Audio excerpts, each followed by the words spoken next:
ಶಾಲಾ ಕಾಲೇಜುಗಳ ಬಸ್ಗಳಿಗೆ ನಕಲಿ ವಿಮೆ ಪಾಲಿಸಿ ಮಾಡಿ ಕೋಟ್ಯಾಂತರ ರೂಪಾಯಿ ವಂಚಿಸ್ತಾ ಇದ್ದ ಪ್ರಕರಣವೊಂದನ್ನು ಉಡುಪಿ ಜಿಲ್ಲೆಯ ಕೋಟ ಠಾಣೆಯ ಪೊಲೀಸರು ಭೇದಿಸಿ ಇಬ್ಬರು ಆರೋಪಿಗಳನ್ನು ಬಂಧಿಸಿದ್ದಾರೆ.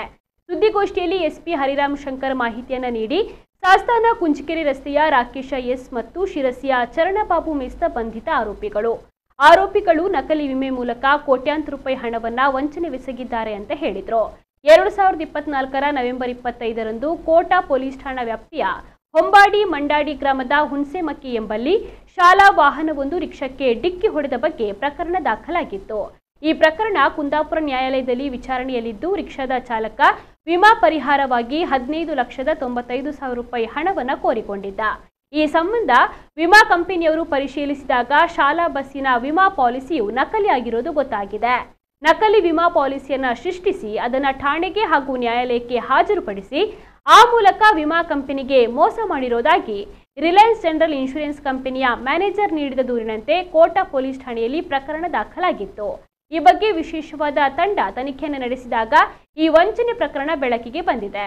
ಇವರು ಹಲವು ಶಾಲೆಗಳ ಬಸ್ಸುಗಳಿಗೆ ನಕಲಿ ವಿಮೆ ಮಾಡಿಸಿರುವುದಾಗಿ ತಪ್ಪೊಪ್ಪಿಕೊಂಡಿದ್ದಾರೆ. ಆರೋಪಿಗಳು ಈ ಹಿಂದೆ ರಿಲಯನ್ಸ್ ಜನರಲ್ ಇನ್ಶೂರೆನ್ಸ್ ಕಂಪನಿಯಲ್ಲಿ ಕೆಲಸ ಮಾಡಿರುವ ಅನುಭವವನ್ನು ಹೊಂದಿದ್ದಾರೆ. ಇಬ್ಬರು ವ್ಯಕ್ತಿಗಳು ಈ ಪ್ರಕರಣದಲ್ಲಿ, ಒಬ್ಬರು ರಾಕೇಶ್ ಎಂಬುವರು, ಅವರು ಬ್ರಹ್ಮವರ ತಾಲೂಕಿನವರು. ಅದೇ ರೀತಿ ಚರಣ್ ಬಾಬು ಮೆಸ್ತಾ ಎಂಬುವರು, ಅವರು ಸಿರ್ಸಿಯವರು. ಇವರಿಬ್ಬರು ಜನ ಮುಂಚೆ ಇನ್ಶೂರೆನ್ಸ್ ಅಲ್ಲಿ ವರ್ಕ್ ಮಾಡ್ತಿದ್ರು. ಇವರಿಬ್ಬರು ಜನ ನಮ್ಮ ಭಟ್ಕಳ ಹಾಗೂ ಉಡುಪಿ ಜಿಲ್ಲೆಯಲ್ಲಿರುವ ಬೇರೆ ಬೇರೆ ಸ್ಕೂಲ್ಗಳಿಗೆ ಹೋಗಿ ಅವರ ಸ್ಕೂಲ್ ಬಸ್ಸುಗಳು ಹೊಸದು ಖರೀದಿ ಮಾಡುವಾಗ ಅಥವಾ ಹಳೆಯ ಬಸ್ಸುಗಳಲ್ಲಿ ಇನ್ಶೂರೆನ್ಸಸ್ ರಿನ್ಯೂ ಮಾಡುವಾಗ ಅವರು ಇನ್ಶೂರೆನ್ಸ್ ಏಜೆನ್ಸ್ ಆಗಿ ಹೋಗಿ ನಿಂತ್ಕೊಂಡು ಇನ್ಶೂರೆನ್ಸ್ ರಿನ್ಯೂ ಮಾಡಿ ಕೊಡ್ತೀನಿ ಅಥವಾ ಅಪ್ಲಿಕೇಶನ್ ಮಾಡಿಸ್ಕೊಡ್ತೀನಿ ಅಂತೇಳಿ ಅವರಿಂದ ಹಣ ಪಡ್ಕೊಂಡು ಅವರಿಗೆ ಫೇಕ್ ಇನ್ಶೂರೆನ್ಸ್ ಸರ್ಟಿಫಿಕೇಟ್ ಕೊಡುವುದು ಆಗಿ ನಮಗೆ ಕಂಡು ಬಂದಿದೆ. ಯಾರ್ಯಾರು ಶಾಲೆಗಳು ಈ ಸ್ಕೂಲ್ ಬಸ್ಸಿಗೆ ಇನ್ಶೂರೆನ್ಸ್ ತಗೊಂಡಿದ್ದಾರೆ ಅವರಿಗೆ ಇದರ ಬಗ್ಗೆ ಮಾಹಿತಿ ಇರಲಿಲ್ಲ. ಅವರು ಜೆನ್ಯೂನ್ ಇನ್ಶೂರೆನ್ಸ್ ಅಂತ ಅರ್ಥ ಮಾಡಿಕೊಂಡು ತಗೊಂಡಿದ್ದಾರೆ. ಆ ಕಾರಣದಿಂದನೇ ಅವರು ಈಗ ರಿಲಯನ್ಸ್ಗೆ ಅಥವಾ ಇನ್ಶೂರೆನ್ಸ್ ಪಡ್ಕೊಂಡಿದ್ದ ಏಜೆನ್ಸಿಗಳಿಗೆ ಅಪ್ಲಿಕೇಶನ್ ಕೊಟ್ಟು ಇನ್ಶೂರೆನ್ಸ್ ಕ್ಲೈಮ್ ಮಾಡೋಕ್ಕೆ ಪ್ರಯತ್ನ ಪಟ್ಟಿದ್ದೀವಿ ಸರ್. ಈ ಪ್ರಕರಣದಲ್ಲಿ ಇಬ್ಬರು ಜನ ಆರೋಪಿಗಳು ನಾವು ಅರೆಸ್ಟ್ ಮಾಡ್ಕೊಂಡಿದ್ದೀವಿ, ರಾಕೇಶ್ ಮತ್ತು ಚರಣಿಗೆ. ಮತ್ತು ತನಿಖೆ ಮಾಡಿದಾಗ ನಮಗೆ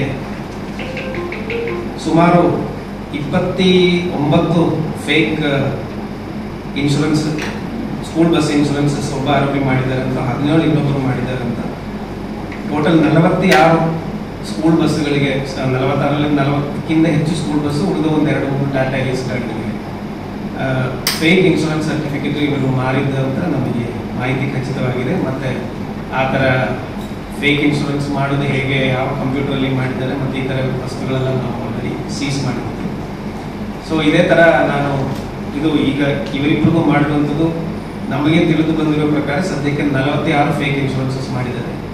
ಇದೇ ಪ್ರಕಾರ ಭಟ್ಕಳ, ಕುಂದಾಪುರ ಮತ್ತು ಕೋಟ ಪೊಲೀಸ್ ಸ್ಟೇಷನ್ ಲಿಮಿಟಲ್ಲಿ ಮತ್ತು ಉಡುಪಿ ಡಿಸ್ಟ್ರಿಕ್ಟ್ ಏರಿಯಾದಲ್ಲಿ ಜಾಸ್ತಿ ಇವರಿಗೆ ಈ ಥರ ಫ್ರಾಡ್ ಮಾಡಿರೋದಾಗಿ